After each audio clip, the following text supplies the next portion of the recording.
Hello guys, ako si Jesse Boy at ito ang ating daigdig. Guys, nais kong pukawin ang mga mananampalatayang Pilipino patungkol sa usapin ng Kristyanismo sa ating bansa. Ang Biblia gaya nagbigay ng babala sa atin. At ang kanyang tagubilin ay mag-ingat tayo. Ganito guys ang pagkakasabi sa aklat ng Mateo. Mateo 24, ang talata ay 4 hanggang 5. Ganito ang pagkakasabi. Sumagot si Jesus at sinabi sa kanila, mag-ingat kayo. Huwag kayong palinlang kanino man, sapagkat marami ang darating na gagamitin ng aking pangalan at magsasabing sila ang Kristo at marami silang maililigaw. Guys, ang talatang ito guys ay babala sa atin ng Diyos upang tayo ay makaligtas pa sa mga kapahamakan na dala-dala ng mga nagpapanggap na mga propeta at mga lingkod ng Diyos, yung mga antichrist kung tawagin. Itong video na to guys ay kay Lloyd Rivera, ito ng Frontline Pilipinas. Gusto ko lang ipakita sa inyo yung reaction ko rito. Panurin nyo guys ang video niya.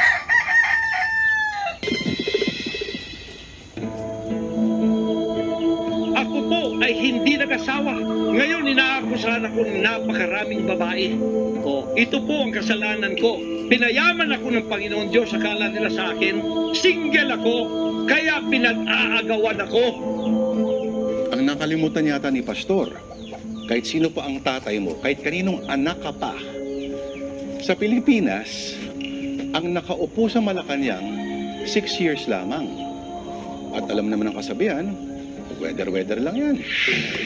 Kaya ano ngayon kung binasbasan mo yung kasalukuyang tenant ng Malacanang at yung busy niya, aba wala ring halaga yan kung yung mga lumalabas naman sa channel na pag-aari mo ay walang tigil sa pagbanat sa kanya. At sa mga nakaupo at ang mga ngayoy palaban na congressman. Ulitin natin ha, hindi habang buhay ay nandyan ang padrino mo. 6 years lang ito. Mabuti pa tong si Tatang. Ang dating inaabisuhan ni Pastor sa mga usapin ng Espiritu. Who is this stupid God? Your God is not my God because your God is stupid. Great job by the way. At mukhang ngayon, nagbago na ng tono ng mahimasmasan. Hallelujah! Hallelujah! Pero magandang pag-usapan kung paano ang self-anointed Son of God Tatay ninyo, si Lucifer, tinalo ko dito. na kayang magpatigil ng lindol Sabi ko na stop! at kayang umiscore ng 92 points sa basketball mula sa ganito Go, Pastor! Yes! ay napunta dito. Yan ang panganib sa sino mang nangangaral ng kabanalan. Dahil yung pamantayan na binibida nila ay hahanapin din sa kanila. At dahil sila ay mga tao din lamang na may mga angking kahinaan at kahit kaninong anak pa sila ay hindi perpekto, ay sumulpot ng mga sunod-sunod na mga aligasyon at kaso. Pakitanong na lang kay Soriano. Si Raulo! Kung paano? Mga depensa nila sa usapin ng doktrina at maging sa politika ay may mga nasasagasaan sila at paraan ng mga aligasyon para maghiganti at sila'y siraan ng mga kasong patong-patong na pakana ng mga kalaban. Basta may kinalaman dyan sa kwan, yung below the belt. Pero sa gitna ng lahat ng ito, gagamitin nila ang mga berso mula sa Biblia para ihalin tulad sa pagdurusa ni Kristo ang mga pinagdadaanan nila. Sa nangyari kay Pastor Apollo Kibuloy, mukhang masasama na siya sa humahabang listahan ng mga religious leaders na nasira ang pangalan, ang reputasyon dahil sa napakalaking iskandalong kinasangkutan. Ay pinakabago dyan yung superstar na pastor na si Carl Lentz, ang nagpasikat sa US ng hip na Christian church na Hillsong na natanggal ng 2022 dahil sa aligasyon ng sexual misconduct sa dalawang babae. Ang internationally renowned na ministrong si Ravi Zacharias na namatay noong 2020 ay nadiskubring mahilig palang magpa-extra service sa mga babaeng masahista. Sa Amerika lang yan, take note. Sasamahan nila sa listahan mula pa sa nakaraang mga dekada ang mga tulad nila Jimmy Swaggart na ilang beses nahuling may kasamang prostitute at mangyak-ngyak pang humingi sa Diyos ng tawad. At yan lang yung mga dawit sa sex scandals. Wala pa dyan yung mga hayok na nga sa laman, ihayok pa sa pera. Gaya ni Jim Baker na dinispalko ang pera ng mga miyembro ng kanyang simbahan. Marami rin tayong ganyang bersyon sa Pilipinas na banal na aso at santong kabayo.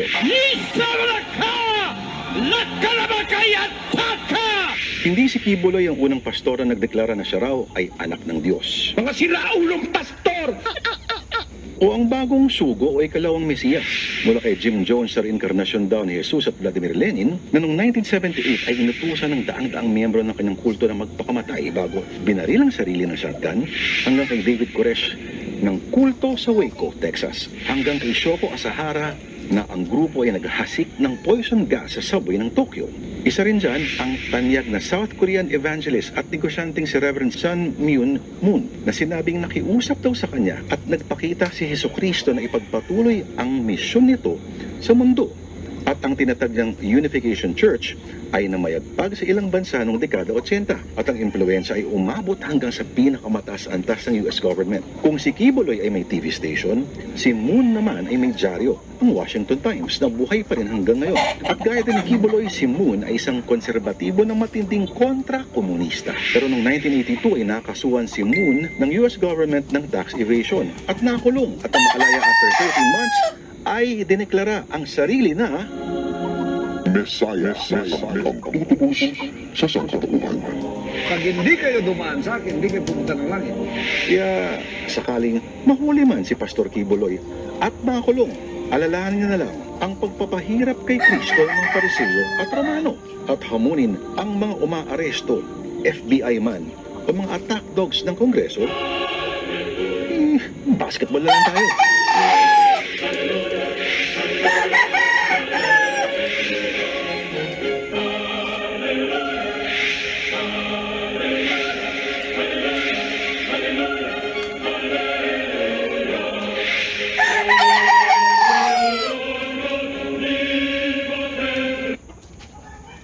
Guys, yan yung mga video na nagbibigay ng babala sa atin na tayo ay maging mapanood sa pag-iistiga. Huwag tayong nagpapaniwala sa husay sa pananalita at galing sa Biblia. Alam ba ninyo guys na ang demonyo ay hindi takot sa krus? Pelikula lang ito at sa katuruan lang ito ng mga Katoliko. At ang demonyo ay hindi rin takot sa Biblia. At ang demonyo ay hindi takot sa simbahan. Hindi siya takot kahit sa Diyos. Kaya nga siya rebuilding anghel dahil lumalaban siya sa Diyos. Kaya lahat ng mga pangunawa natin sa mga ganitong bagay ay mali. Ang demonyo mismo pumapasok sa loob ng simbahan.